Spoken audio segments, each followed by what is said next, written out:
One on the spot bersama Anggia kembali ke hadapan Anda dan saya masih bersama manajer Timnas Pak Sumarji. Pak Sumarji, sebelum kita bahas bagaimana kesiapan melawan Cina dan Jepang, ini yang juga menarik pada penampilan melawan Bahrain kemarin adalah masuknya Ricky Kambuaya di paruh kedua itu ya. Ya.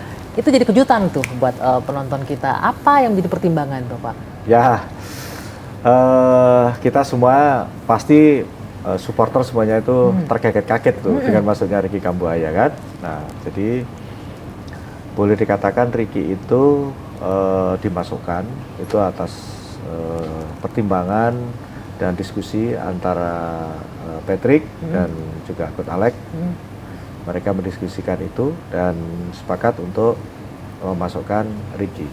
Kenapa? Karena butuh pemain yang kuat, butuh pemain yang cepat, dan butuh pemain yang bisa menusuk ke dalam. Sehingga diputuskanlah Ricky Kambuaya. Dan kita semua bisa tahu hasilnya. Bisa senang kan lihatnya bagaimana Ricky, walaupun hanya sebentar ya. Tapi saya yakin masyarakat akan menilai bahwa Ricky memang layak berada di timnas. Dan ini akan dimainkan lagi nggak nanti menghadapi dua pertandingan tergantung lagi? Strategi. Tergantung strategi. Nah, kita berbicara strategi nih, ada dua lagi yang akan dihadapi, ada Cina dan Jepang. Ya. Kita bicara Cina, kita nggak boleh juga jumawa underestimate lawan ya Pak Marzia.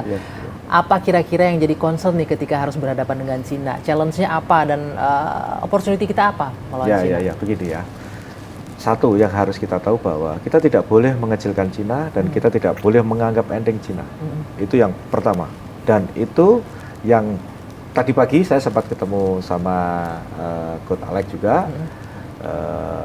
Saya ada diskusi kecil tadi.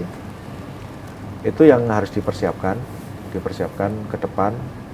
Terutama bagaimana kita bisa membuat ramuan strategi yang paling tepat lah melawan Cina. Nah, di samping itu yang harus dipersiapkan adalah bagaimana kita tetap menjalin komunikasi yang baik dengan anak-anak semua. Dan kita tetap monitor secara keseluruhan anak-anak yang berada di masing-masing klub. Sehingga kita termonitor dan kita selalu mengikuti perkembangannya. Di kita ini sudah membiasakan ada grup pemain dan di situ ada saya yang selalu kita akan monitor kamu bermain di klubmu itu bagaimana, dan kami selalu aktif menanyakan itu. Kenapa? Karena kembali lagi kalau kita berbicara soal kesiapan tadi, strategi tadi kan juga harus berbicara bagaimana para pemain ini di klub itu dapat tempat apa tidak. Kalau di klub tidak dapat tempat, masalah ada di kita. Makanya kami selalu monitor dan kami sering memberikan motivasi kepada para pemain. Kemungkinan strategi pragmatis masih akan diterapkan lagi untuk menghadapi dua negara, Cina dan Jepang. Kalau situasi kita, ya situasi tim ini belum melakukan uji coba berkali-kali untuk merubah dengan total football, saya kira masih tetap. Hanya cuman kalau Anda sendiri pengennya gimana? Tetap dengan pragmatis atau mau coba deh total football? Tetap pragmatis. Pragmatis. Kita butuhnya hasil gitu ya. Ya, yang penting menang. Kalau saya manajer kan tinggal terima hasilnya. Laporan saja. Secara teknis urusannya coach Patrick dan tim kepelatihan secara keseluruhan. Seperti itu. Hal yang sama untuk Jepang juga berarti ya? Pasti. Jepang kan apalagi Jepang kan sulit ini loh. Apalagi Jepang. Seberapa yakin untuk menghadapi Jepang? Boleh kita ngumpulin poin atau cukup puas dengan imbang? Targetnya lawan Jepang pasti imbang. Hanya imbang saja? Imbang targetnya. Nggak lebih optimis sedikit lah, satu poin, satu gol? Kita harus realistis. Kita harus realistis bagaimana Jepang.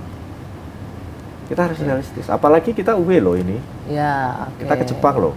Itu berpengaruh ya? Ya, secara otomatis. Jadi kita harus realistis. Bisa dapat 1 poin itu sudah sangat luar biasa.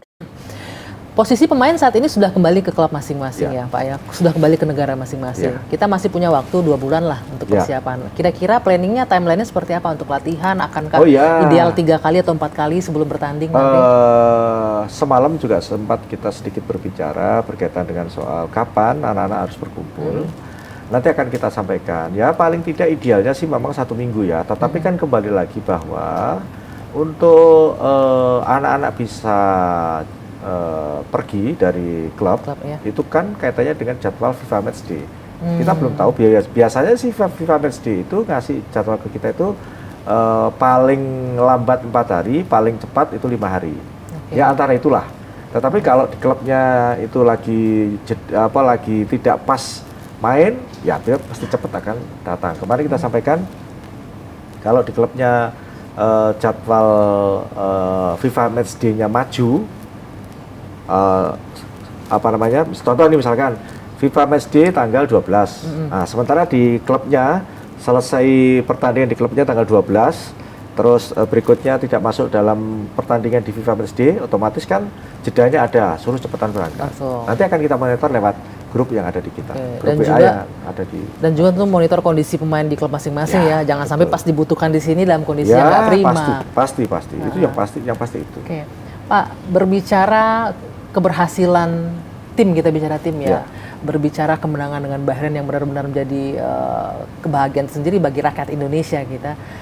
Kalau Anda melihat sebagai manajer tim, tidak hanya pelatih, pemain, siapa yang paling berperan penting juga secara keseluruhan? Begini, kalau saya sampaikan jujur, saya menyatakan apa adanya real. Ini semua kalau tidak di bawah Pak Erick Thohir, saya juga tidak yakin. Karena memang beliau total sekali dalam mensupport tim ini, apapun beliau lakukan. Jadi dengan totalitas beliau yang sudah diberikan, sangat mewah ini kepada tim, ya kita harus berterima kasih ke beliau. Jujur ini saya sampaikan seperti itu. Saya jadi penasaran Pak Marji, ketika kalah dengan Australia itu responnya Pak Erick Thohir seperti apa, dan ketika melihat hasil Bahrain seperti apa juga kegembiraannya? Ya kalau lawan Australia saya yakin beliau sangat kecewa. Dan kemarin beliau saya yakin bisa tidur lah. Bisa tidur dengan nyenyak ya. Iya. Berbicara tidur dengan nyenyak, Anda sebagai manajer timnas kan juga masih aktif sebagai polisi. Ini gimana nih membagi waktunya? Karena dengan kegiatan yang dibilang kan pasti punya kepadatan masing-masing. Iya, jadi gini, saya ini kan memang masih aktif masih aktif di Polri, dan memang jujur saya ini diberi tugas oleh Pak Kapolri sebenarnya. Boleh dikatakan, makanya saya ini darah saya itu darah polisi, darah saya untuk timnas. Makanya kalau ada sesuatu apapun, banyak netizen yang bilang, ini Pak Marji ini sebagai bemper. Ya memang saya bemper, kenapa? Karena saya mohon maaf, saya ini penugasan gitu. Bemper kenapa? Buat dibully-bully, bemper buat diomel-omel. Ya selama ini gitu apapun ya pasti banyak ke saya. Ya memang gimana, saya ini penugasan, saya tidak ada latar belakang apa-apa. Tujuannya cuma satu, kalau untuk kepentingan bangsa dan negara, untuk kepentingan timnas, saya akan maju. Karena itu memang perintahnya Pak Kapolri kepada saya itu. Jadi garis saya jelas, tidak mungkin ada orang intervensi ke saya, nggak berani. Karena kalau coba-coba berani intervensi ke saya, ya jadi masalah. Udah itu tepat rasanya, karena membawa Bayangkara FC masuk juara di Liga 1 kan ketika itu ya. Itu jadi modal yang cukup lah ya untuk membangun kan prestasi timnas kita. Nah sekarang kan gini, kalau di timnas ini kan saya dari 2019, saya AFF, saya bawa juara, AFF lagi, saya juara. Kemarin SEA Games 32 tahun, akhirnya saya juga kan, itu semuanya tim lah ya, tapi kan kebetulan saya yang bawa, sampai saya dipukuli sampai delosor itu gimana? Dibanting gitu. Dibanting ya semua kan itu tadi dengan keikhlasan ya. Sekali lagi memang saya dikasih tugas oleh Pak Kapolri untuk berada di timnas, dan saya membantu Pak Erick Thohir di timnas supaya timnas ini baik. Ada lucky charm-nya jangan-jangan nih Pak Sumadi ini. Semua yang Maha Kuasa. Dukungan dari Allah yang Maha Kuasa ya. Baik Pak Sumadi, satu hal lagi nih yang paling penting. Pemain ke-12 juga berperan penting pastinya ya. Kita main di kandang kemarin di GBK. Bisa digambarkan nggak peran dari supporter itu buat pemain seperti apa kemarin itu? Jadi sejujur-jujurnya kehadiran pemain ke-12 itu sangat luar biasa, menambah motivasi, menambah semangat para pemain. Selain saya selalu ngomong nasionalisme, selain saya ngomong kamu itu berjuang dipanggil untuk merah putih, tetapi yang lebih mengesankan dan lebih mendorong para pemain tidak punya capek, itu ya karena supporter. ya. Baik yang hadir langsung di stadion Ya. maupun yang di luar. Karena selalu saya sampaikan, di belakangmu itu bukan hanya supporter yang langsung mendukung kamu di lapangan, tetapi yang 280 juta. Betul. Itulah yang ada di belakangmu.